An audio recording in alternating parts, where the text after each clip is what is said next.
मिनश्शैतानिर्रजीम बिस्मिल्लाहिर्रहमानिर्रहीम अस्सलाम वालेकुम व रहमतुल्लाहि व बरकातुहू। How are you students? उम्मीद है आप लोग खैरियत से होंगे गर्ल्स। और आपने जो है यूनिट 10 की फर्स्ट जो है वो लेक्चर देखा भी होगा, उम्मीद है आपको समझ में भी आया होगा। गर्ल्स आज जो है हम आगे जो है वो मूव करते हैं। हमारे पास यूनिट 10 क्या है? Force and pressure. जी, क्या होता है force? What is force? Force is a push or pull which is applied on an object to change its position.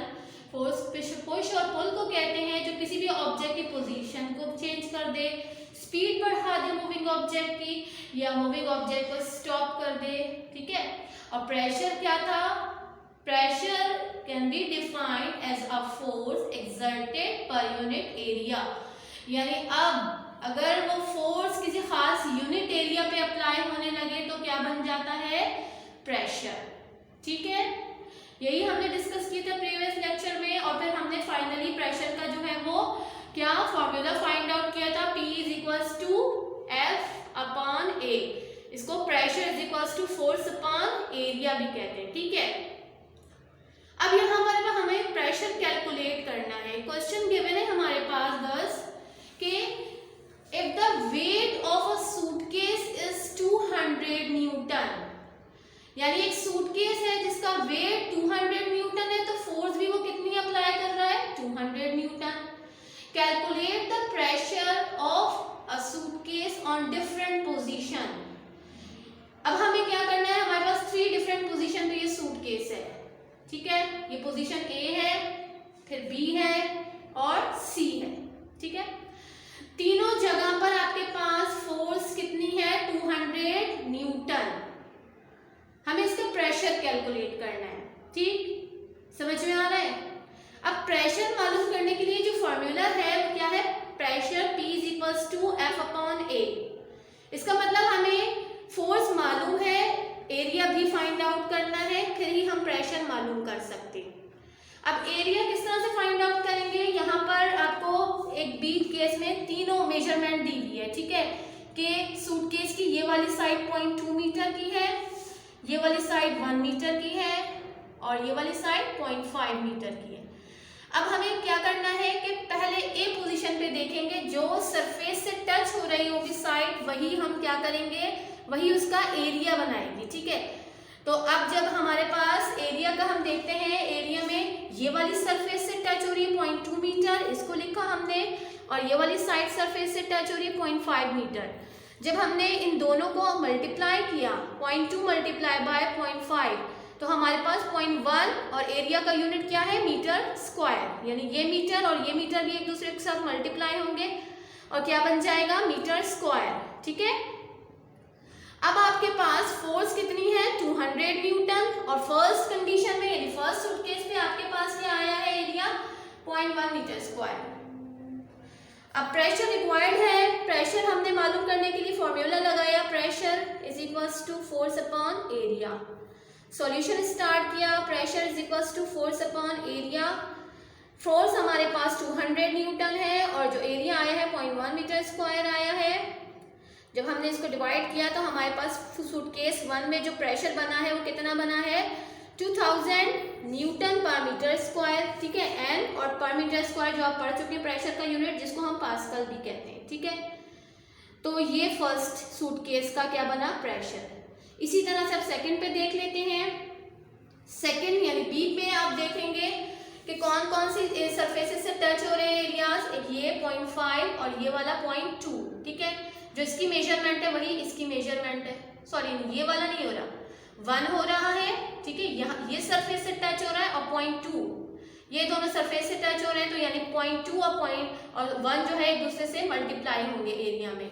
ठीक है, फोर्स अगेन हमारे पास क्या है? 200 न्यूटन और एरिया 0.2 मल्टीप्लाई बाय 1। ये दोनों मल्टीप्लाई करेंगे, आंसर 0.2 आएगा मीटर और उसका स्क्वायर। ठीक है, इतना समझ में आ गया? अब अगेन प्रेशर फाइंड आउट करना है। प्रेशर का फॉर्मूला लगाएंगे, pressure is equals to force upon area. Solution में अगेन फॉर्मूला पुट करेंगे और फिर क्या करेंगे? Pressure is equals to 200 newton upon area कितना हमारे पास है? 0.2 मीटर स्क्वायर। ठीक है, तो जब इसको डिवाइड किया 200 से तो हमारे पास 1000 न्यूटन पर मीटर स्क्वायर आ गया। तो सेकंड यानी उसको पास्कल से भी हम डिनोट करते हैं, ठीक है। तो अब सेकंड केस में हमारे पास जो सूटकेस का प्रेशर आ रहा है वो कितना आ रहा है, 1000 न्यूटन पर मीटर स्क्वायर या 1000 पास्कल। थर्ड केस में देख लेते हैं, सूटकेस को ज्यादा एरिया कवर्ड कर रहा है, सूटकेस को हमने कैसे कर दिया जो है वो इस पोजीशन पे जो है वो रखा हुआ है सरफेस पे, तो ये इन दोनों के मुकाबले में ज्यादा एरिया कवर कर रहा है। अब कौन कौन सी सरफेसेस टच हो रही है सरफेस से, एक ये वाला हिस्सा, एक ये साइड जिसका मेजरमेंट 0.5 मीटर है, एक ये साइड इसकी मेजरमेंट 1 मीटर है, ठीक है। तो अब हमारे पास एरिया क्या आएगा, 1 मीटर मल्टीप्लाई बाय 0.5 मीटर, इन दोनों को मल्टीप्लाई किया 0.5 मीटर स्क्वायर। फोर्स अगेन हमारे पास कितनी है, 200 न्यूटन। फिर हमने प्रेशर मालूम करना है, फॉर्मूला पुट किया, सॉल्यूशन स्टार्ट हुआ। सॉल्यूशन में pressure is equals to force कितनी है 200 न्यूटन और एरिया कितना है 0.5 मीटर स्क्वायर। जब हमने इसे डिवाइड किया तो आंसर क्या आया, 400 न्यूटन पर मीटर स्क्वायर या 400 पास्कल। अब आप मुझे बताएं कि आंसर्स को देखते हुए कौन सी पोजीशन में ज्यादा प्रेशर लग रहा है। फर्स्ट में आ रहा है आंसर 2000 पास्कल, सेकंड में 1000 पास्कल एंड थर्ड में 400 पास्कल। सबसे ज्यादा प्रेशर सूटकेस ए का है, ठीक है, सेकंड नंबर पे सूटकेस बी का है और थर्ड नंबर पे सी का।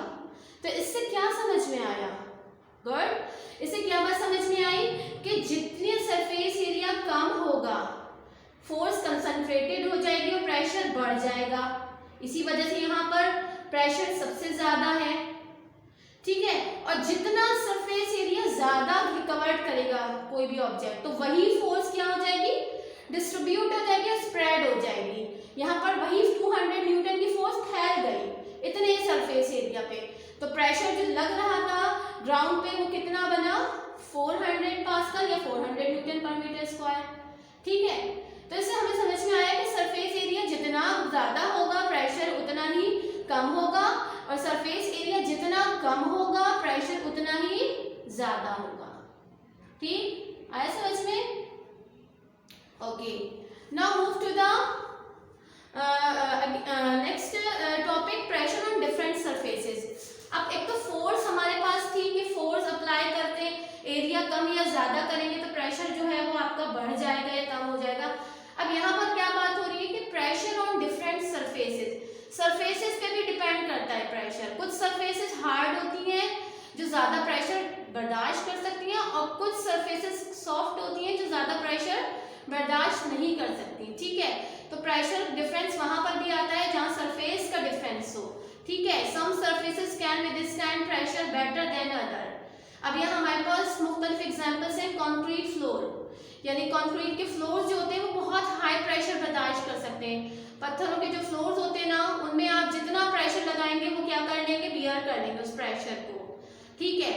लेकिन अगर हम इसी की ऑपोजिट बात करें सैंड की, यानी रेत की, मड की या स्नो की, बर्फ स्नोई प्लेस होते हैं या सैंड होती है, वहां पर जब आप प्रेशर लगाते हैं तो वो ज्यादा प्रेशर बर्दाश्त नहीं कर सकती, वो सिर्फ लो प्रेशर जो है वो अपने अंदर जो है वो बर्दाश्त करने की सलाहियत रखते हैं। आपने देखा होगा जब आप जो है साहिल समुद्र पे जाते हैं तो आपके जो है वो फुटप्रिंट जो होते हैं वो सैंड पर बन जाते हैं क्योंकि वो प्रेशर जो है वो बर्दाश्त आपका इजीली नहीं करते, वो लो प्रेशर बर्दाश्त करते। इसी की जगह अगर आप फ्लोर पे चल रहे होंगे तो क्या आपके वहाँ फुटप्रिंट बनते हैं, नहीं बनते ना।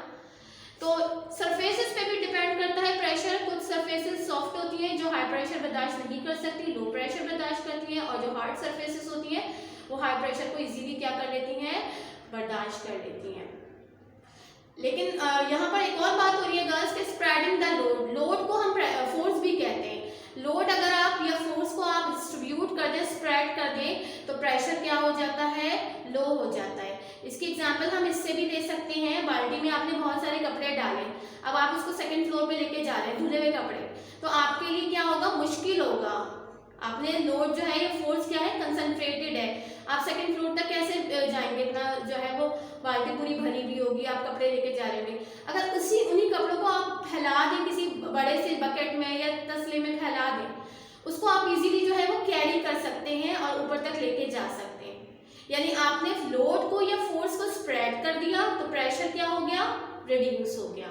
ठीक है, जब भी आप लोड को या फोर्स को स्प्रेड कर देते हैं तो प्रेशर क्या हो जाता है, रिड्यूस हो जाता है, कम हो जाता है। ठीक है, उसके बाद हम देख लेते हैं प्रेशर की एप्लीकेशन हमारे जो है वो डेली लाइफ में भी और बहुत सारे एनिमल्स में अल्लाह ताला ने बॉडी स्ट्रक्चर इस तरह का रखा है कि उनका बॉडी हैवी होने के बावजूद जो है वो क्या करती है, प्रेशर जो है वो खिला देती है और जो है वो फ्लोर पे वो या ग्राउंड पे वो इजीली वॉक कर सकते हैं।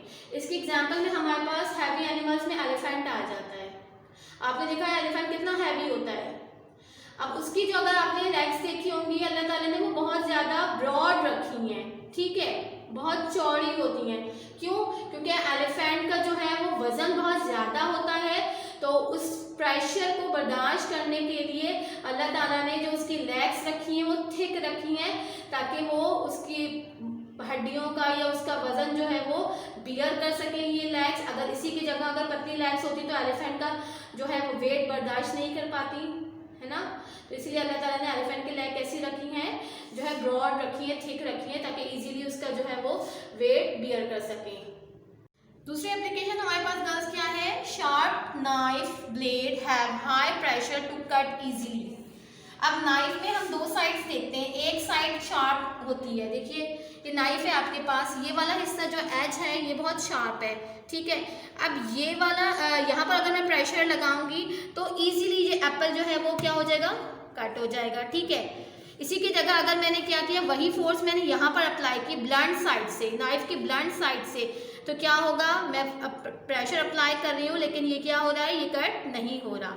ठीक है, तो ये भी हमारी किसकी एप्लीकेशन है, प्रेशर की, कि अगर नाइफ जो है वो शार्प होगी तो इजीली क्या होगा, ये जो है वो कटिंग का प्रोसेस करेगी। ठीक है, तो उम्मीद है गर्ल्स आपको आज का लेक्चर जो है वो अच्छी तरह से समझ में आया होगा। होमवर्क अपना नोट कर लीजिए। होमवर्क आपका क्या है, होमवर्क आपको गर्ल्स करना है, डू क्वेश्चन नंबर 1 का ई करना है and activity also learn it. यानी ये वाली एक्टिविटी जो हमने आज की है, ये कैलकुलेशन हमने की है, इसको आपको अपने जर्नल पे इसी तरह से करना है। ठीक है, इस जैसे ही प्रॉब्लम्स आपके पास एग्जाम में आ सकती हैं, वैल्यूज चेंज होके या आपसे प्रेशर फाइंड आउट करने को कहा जाए, फोर्स भी पूछी जा सकती है। गर्ल्स जब फोर्स पूछी जाएगी तो आपको पता होना चाहिए कि फोर्स किस तरह से आप मालूम करेंगे। आप फोर्स को इस तरफ रख देंगे, ठीक है, और प्रेशर और एरिया एक दूसरे को मल्टीप्लाई करेगा। ठीक है, जब हमें फोर्स मालूम करनी होगी, अगर हमारे पास फोर्स मालूम करने को आ जाए, प्रेशर और एरिया गिवन हो, तो क्या होगा, F is equals to, formula क्या बनेगा, F is equals to P multiply by A, pressure multiply by area, तो आप फोर्स फाइंड आउट कर सकते हैं। तो ये फॉर्मेट चेंज होकर एग्जाम में पूछा जा सकता है, ये कैलकुलेशन इस तरह की पूछी जा सकती है। बहुत अच्छी तरह प्रैक्टिस कीजिएगा। क्वेश्चन नंबर 1 का ई देख लेते हैं क्या है। जी गर्ल्स, पेज नंबर 82 पे क्वेश्चन नंबर 1 का ई है आपके पास, explain the difference between force and pressure. ठीक है, हमने बार बार ये बात डिस्कस की है फोर्स और प्रेशर के डिफरेंस को, तो आप इसका डिफरेंस बताइएगा। देख लीजिए, ये टॉपिक आपको मिलेगा पेज नंबर 76 पे और 77 पे। अच्छी तरह से इस टॉपिक को रीड कीजिएगा, आंसर मिलेगा। और ये जो आपको प्रॉब्लम है, ये भी मैंने क्वेश्चन लिखा था, ये भी अपने जर्नल पे आपको करना है, ये वाली एक्टिविटी। ठीक है, उसकी प्रैक्टिस करनी है। ओके गर्ल्स, नेक्स्ट लेक्चर में मुलाकात होगी इंशाल्लाह। अल्लाह हाफिज़।